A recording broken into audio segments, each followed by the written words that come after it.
The law of the sea, which is the only real document you can refer to, is the only legal basis.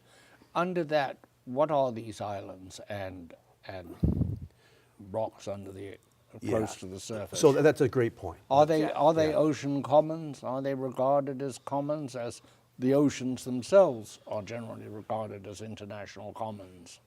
I can speak to at least the law is the UN Convention on Law of the Sea is very specific. So to make it simple, if something is an island, which means it's above water at high tide, it's habitable and can sustain some type of economic activity, then it's entitled to a 12 nautical mile territorial sea and a 200-mile exclusive economic zone.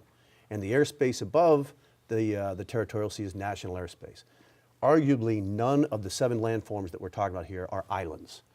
Now, there are things called rocks. Arguably, 3 or 4 of these, what are now artificial islands, prior to the building, were rocks.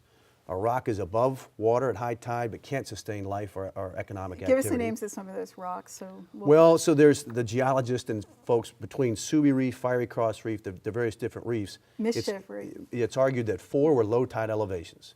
A low tide elevation is entitled to no territorial sea, no airspace. You can fly over it, steam by it.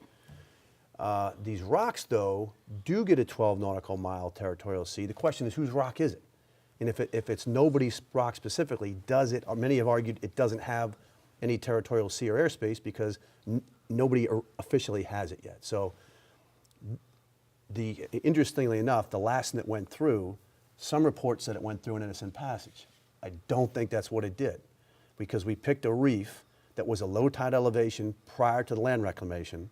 Therefore, it's entitled to no national airspace, no territorial seas. So we didn't go through an innocent passage, we just went through.